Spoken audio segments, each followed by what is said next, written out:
The World Economic Forum has released its annual gender gap survey, and in some good news, its authors say they believe Iceland may become the first country in the world to close the gender gap completely. The nation is 87% of the gap being closed now and scores well on many fronts, particularly when it comes to women and economic participation.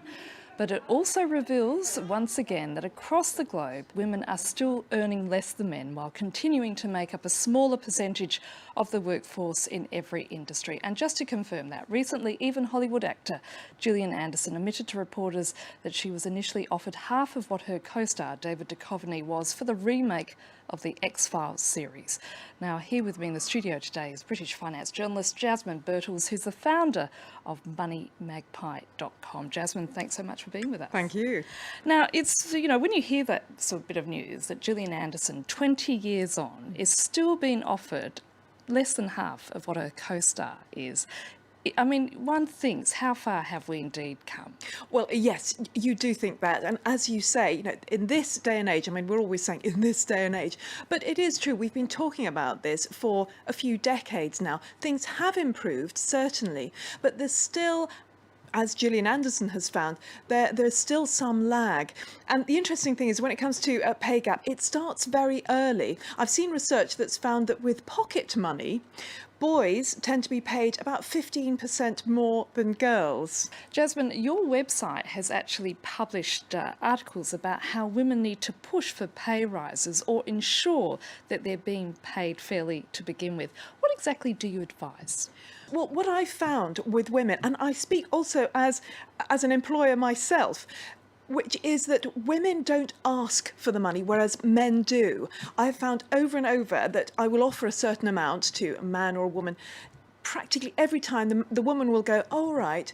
Quietly, she may be thinking, "Well, that's not enough." But the man will go, "Oh, yeah, I don't think I could manage on that. Can you put it up?" And sometimes I will think, "Well, yes, I can." Now, if we don't ask, we don't get. And women need to learn how to ask, how to realise what they're doing well, and put together, maybe write down for themselves a list of the achievements that they've made, the ways in which they have contributed to the business, the ways in which they've increased the income. And in a measured way, it doesn't have to be, excitable, but in a measured way, show that to employers or commissioners, whoever is bringing them in, and say, "Look, this is what I've done, this is what I'm capable of.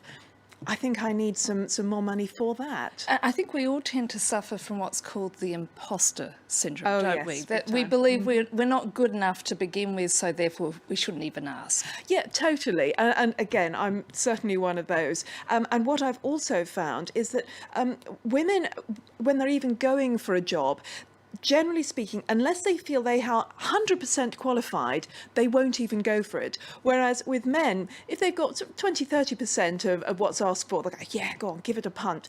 We need to give things a punt more.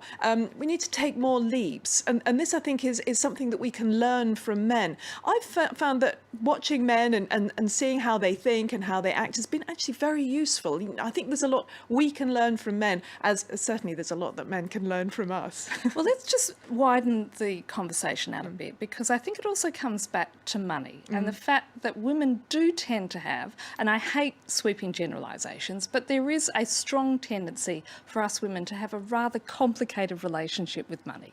Yes, we do. And the thing is, we really don't need to.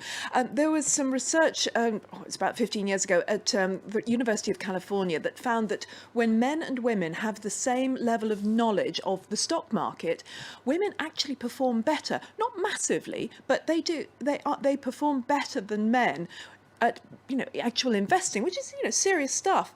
But then on a day-to-day basis, although quite a lot of mothers, for example, and wives, spouses, partners, the female partner often is the decision maker when it comes to major purchases like the car, the holiday, that sort of thing. They will often do the research.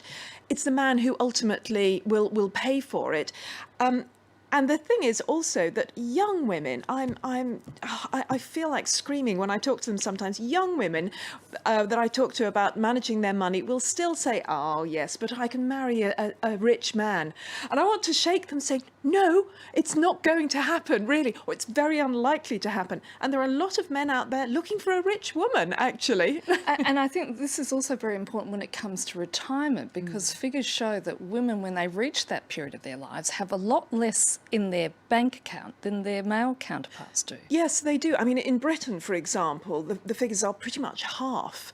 It is improving as women work more, they go back to work, and they think about it more. But certainly at the moment, women retire on about half of the pension pot that men do. And it's the same in America, and I think across the West, certainly, it's a significant difference. And when you think that on the whole, women last longer, we live longer than men, that's more years that we have to fund. So I do urge women to think of their lives in an independent way, just to assume that they are going to have to look after themselves. They may not, hopefully they will be able to be looked after for a while, but assume that you will look after yourself, certainly for part of your life, and that you won't, for example, be a burden on your children. I mean, that's something for mothers to consider, for example. Jasmine Birtles, we've run out of time. Thank you so much. Thank you.